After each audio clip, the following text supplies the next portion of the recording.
first. Amen? All right, so then after you get married, and I love my wife, trust me. But if you're not happy single in Jesus, then you're not going to be happy married. Amen? Go through marriage, have kids, then what? Well, then you get a job, and you promote yourself, get there, work harder, and then what? Get your kids through school, and then what? Send them off to college, and then what? Well, now you start getting the Mustang, and you do your own little thing, and you take vacations here and there. Yeah, right. I want you to know something. Then what? Then your kids get married off. I want you to know this. I want you to hear it. Then what? Well, then they have kids. Awesome. And then what? There is a race to run, and sometimes we're nearly taken out altogether. God allows things that we don't understand, but I want you to know if you hold on to Him, He'll hold on to you. If you trust in the Lord with all your heart, even when you cannot walk, He'll carry you. By the grace of God,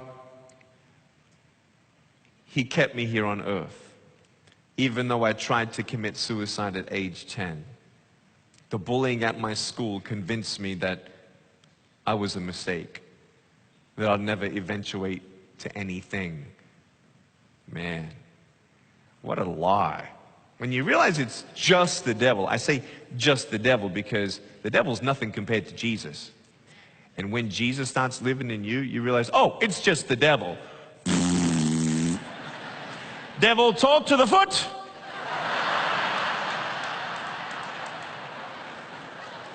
And get thee beneath me. You are my foot, what? Stool, man. That's why God gave me a foot. I got 2 toes. Peace. And you turn your back on the lies and you come to the truth, and the truth will set you free. You can be poor in your pocket, poor in your bank account, poor in different ways physically, but rich on the inside. The race is not about being perfectly happy and satisfied here, because that's not what we're here to do. Which race have you seen everyone get ready for the race, right? They're like this. I don't do it well, but just imagine. And they're doing this, and you hear a bang, and the gun goes off, and they're like, ah. So how you doing? Yeah, good, yeah. Nice weather today? Yeah. They don't do that. The gun goes off and bang, you just go.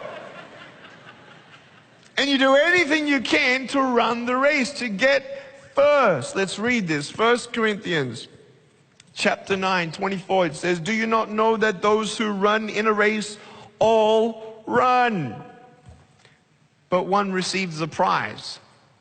That's how fast you ought to run. Do you sometimes trip up and get hurt and bleed and sprain an ankle? Yeah. But it's not about being first. Thank God for that. It's not about being first in the race of righteousness. Thank God for that. It's not about being first in a race of generosity. Thank God for that.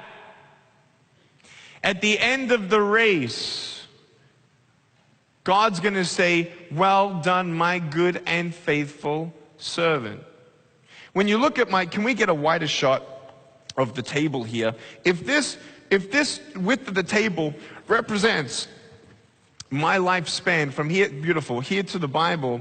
Now imagine if we actually sleep 8 hours of the day, 8 hours into 24 hours is a third. In our life, we actually sleep around a third of our life. Then we got this. And then at work, right, we work around 7 or 8 hours a weekday, right? So let's take another approximately a third. And then, you get yourself ready, you go shopping, you do some entertainment, what then? Look how little I've got left. Look. That's a long history already, and I've just been living from here to there. are the choices you make. And it will determine what race you're running. Don't run for money. Money, drugs, sex, alcohol, pornography, fame, fortune, whatever this world can give you. Don't look at earthly things because they will all fade away. Listen to this. And everyone who competes for the prize is temperate in all things. Now they do it to obtain a perishable crown. But we for an imperishable crown. I don't need what the world can give me. I want what Jesus wants to give me. 8 years ago, I met a boy, no arms, no legs, in California, just like me. I was 24. He was held above the crowd, and I looked at him, little Daniel, and I got the father to bring him up on stage. He had a little foot, just like me. Same size. Truly a mini me, all right? And he's sit up here and he's looking up at me. I'm looking down at him. And I can't give him a high five, so I gave him a low two. And everyone cried because it was a miracle. And I told his mom that when he goes to school, I'll come and speak at his school. Well, it was amazing to see my mom hug his mom and my dad hug his dad, and they cried. If I was born without arms and legs, gave my life to Jesus Christ, ran the race that God had for me, but only at the end to go to heaven? I mean, are you serious? Only at the end just to go to heaven? You don't even know what heaven is then if it's just only going to heaven. I go to heaven. I live forever. No sickness, no disease. I see Jesus. I see his pierced hands and his feet. And he died for me. And we're going to be there forever and ever. And the devil's going to be done with. And all the principalities and powers of darkness, there we will live happily ever after. And plus, one day I will be in heaven. And imagine that little boy who's now in heaven, right? At that time, he's still alive, but running to me in heaven with his new legs, me standing on my new legs, him and I hugging each other with our new arms. I can only imagine that we're going to be crying together, and he's going to look me right in the eye and say, Nick, thank you for being my brother to help me to believe that this, called heaven, was real.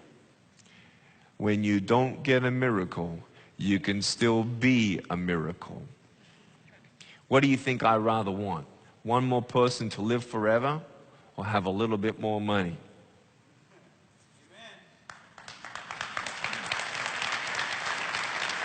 Amen. Money. What do you take with you? Nothing.